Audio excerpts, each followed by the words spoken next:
打扰本老太婆沉睡。金枪门龙胆儿，绝对领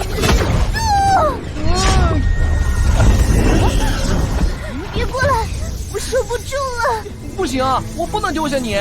Halo semuanya, kembali lagi bersama Bang Jago. Seperti biasa admin selalu mendoakan kalian semoga selalu dalam keadaan sehat dan dalam kondisi terbaik.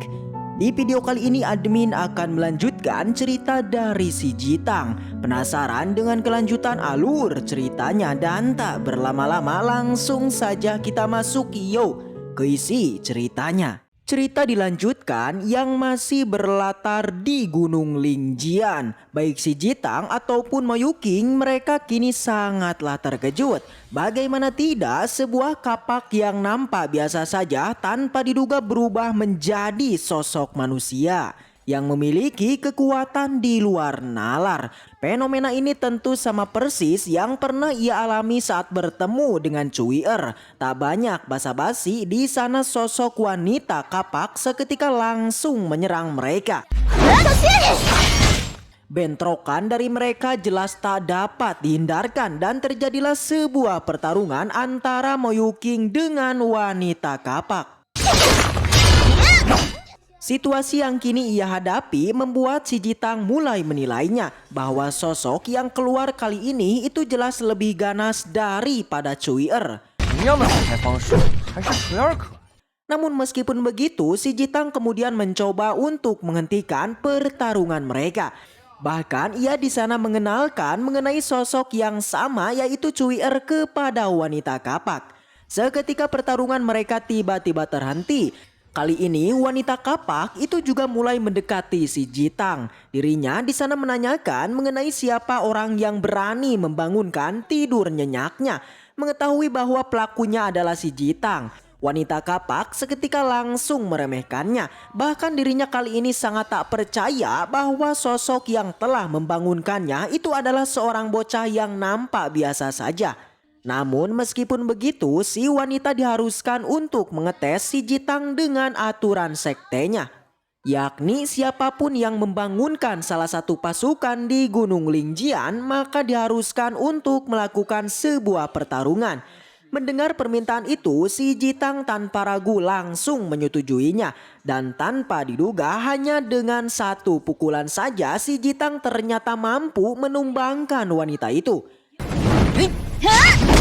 Kekuatan terkuat yang dikeluarkan wanita kapak ternyata bisa dipatahkan hanya dengan satu pukulan saja. Dan kini keanehan yang terus terjadi di tempat ini membuat si Jitang menanyakan semua yang terjadi di tempat ini pada Moyuking.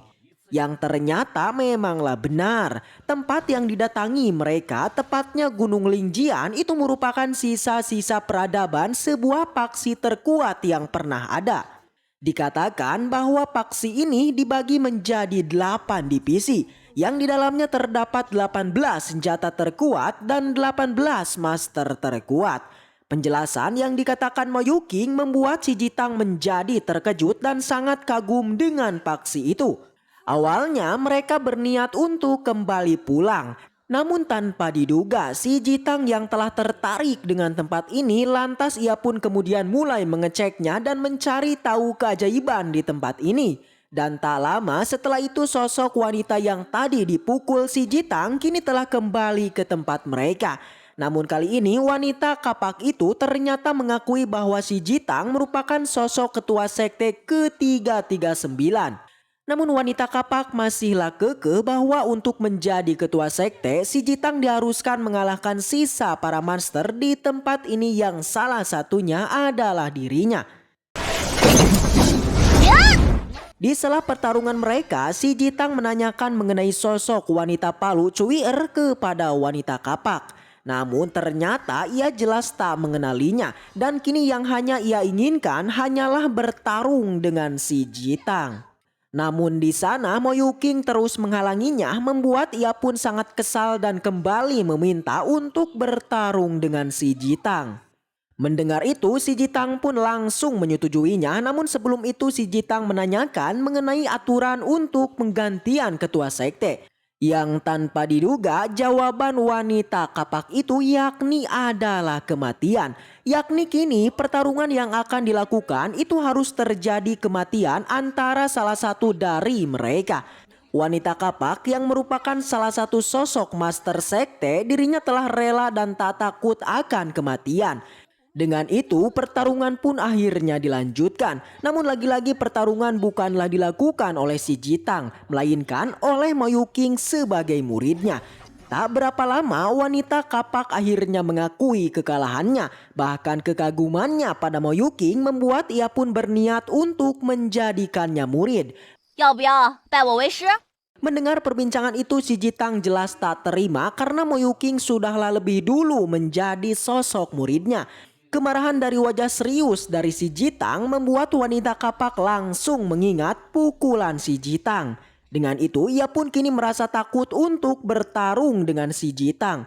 Yang dengan itu tanpa diduga sosok wanita kapak bernama Ahki akhirnya mengakui si Jitang yang merupakan ketua sekte terkuat. Melihat itu si Jitang pun menjadi terkejut. Namun dirinya yang masih penasaran kemudian menanyakan mengenai jumlah master di tempat ini. Yang ternyata sosok master yang kini belum dibangunkan itu berjumlah 5 orang. Mendengar itu si Jitang menjadi bersemangat dan ia pun mencoba untuk membangunkan mereka semua. Akan tetapi teknik dan cara untuk membangunkan sosok master itu memiliki perbedaan dan kesulitan masing-masing. Si Jitang yang masih belum menyerah, ia pun kemudian mencoba memukul salah satu penanda di sana. Dan tanpa diduga, seketika penanda yang dipukulnya itu mulai bereaksi dan mengeluarkan cahaya biru. Yang ternyata kali ini berbentuk tombak, yakni itu adalah wanita tombak. Seperti biasa kemunculan sosok master itu selalu dibarengi dengan pertanyaan siapa yang telah membangunkannya. Si Jitang yang melihatnya kali ini ia pun menjadi sangat waspada. Aura pekat yang keluar dari wanita tombak membuat si Jitang pun mengira mengenai kekuatannya yang memanglah sangat kuat. Dan sosok wanita tombak itu adalah Dan-er. Dirinya tanpa banyak basa-basi itu langsung menjalankan aturan sekte terkuat yakni bertarung dengan sosok yang membangunkannya. Dan benar saja hanya dengan satu serangannya ternyata itu mampu membuat si Jitang tidaklah berkutik. Ahki yang melihat itu tentu ia pun menjadi terkejut. Yang mana kekuatan luar biasa si Jitang sebelumnya ternyata kini sangatlah lemah. Merasa tak percaya, Ahki pun di sana mencoba untuk menyemangati si Jitang. Ternyata si Jitang bukanlah menjadi lemah, melainkan energi Dauki dalam tubuhnya itu telah habis karena telah ia gunakan untuk membuka segel Dan-er. Mengetahui itu, Ahki pun langsung mengatakan bahwa jika si Jitang tak bisa mengalahkannya, maka si Jitang tak akan menjadi ketua sekte dan hanya menjadi murid sekte, yakni melayani semua master yang ada di tempat ini. Dan-er yang sudah tak sabar lantas ia pun kembali bergerak untuk menyerang si Jitang. Tapi beruntung Moyuking yang ada di sampingnya, ia pun tak tinggal diam dan langsung mencoba untuk melawannya. Melihat kesempatan itu si Jitang pun tak membuang waktu dan kini si Jitang mulai kembali mengumpulkan energi Daukinya. Dan-er yang melihatnya lantas ia pun menargetkan pada sosok si Jitang yang memang telah membangunkannya. Melihat itu Moyuking tak tinggal diam dan ia pun langsung mengeluarkan kekuatan es terkuatnya yakni serangan suhu terendah. Seketika Dan-er yang sudah tepat berada di depan si Jitang, tiba-tiba tubuhnya mulai tersedot serta perlahan mulai membeku. Ahki yang melihatnya kini ketakutan. Bahkan di sana ia pun memohon pada sosok si Jitang untuk mengampuni temannya itu.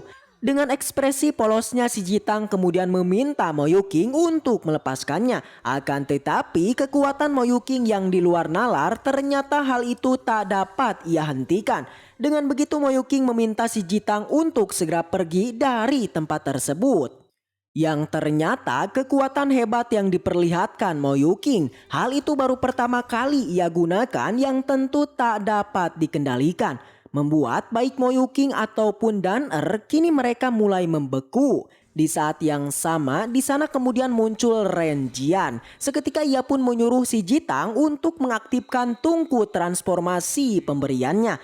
Melihat itu, Aki pun merasa terkejut karena sosok Renjian ternyata mengetahui tentang metode rahasia paksi terkuat. Dengan singkat, Renjian menjawabnya bahwa sebenarnya dirinya adalah guru si Jitang sekaligus ketua sekte terkuat generasi sebelum si Jitang. Mengetahui itu tentu Aki pun langsung menghormatinya. Renjian di sana juga menanyakan mengenai situasi di tempat ini, yakni hal itu dimulai dikala si Jitang membuka segel tiap master di sana, yang akhirnya si Jitang membangunkan Daner hingga melakukan pertarungan. Mendengar itu, Renjian merasa sangat marah dengan tindakan Aki dan juga Daner. Meskipun begitu, Aki masihlah kekeh terhadap aturan sekte terkuat yang diharuskan untuk melakukan pertarungan terhadap calon ketua sekte. Dan ternyata aturan yang telah lama diterapkan itu nampaknya telah diubah oleh Renjian. Yakni setiap pergantian ketua sekte itu tak perlu melakukan pertarungan untuk hidup dan matinya. Setelah itu Renjian kemudian menanyakan mengenai kekuatan yang ditampilkan Moyuking. Yang itu adalah suhu terendah. Mendengar itu Renjian merasa sangat kagum kepada Moyuking. Karena tak diduga sebuah teknik terlarang dari asosiasi Suisu itu bisa ia lihat di tempat ini. Dan kini Renjian hanya bergantung pada si Jitang yang bisa menghentikan teknik terlarang itu. Dan cerita pun bersambung. Baiklah, mungkin segitu aja untuk pembahasan kali ini. Dan semoga kita selalu diberikan kesehatan untuk bisa mengawal Donghua ini sampai tamat. Dan sampai jumpa di video selanjutnya. See you again next time, and seperti biasa, salam para jagoan.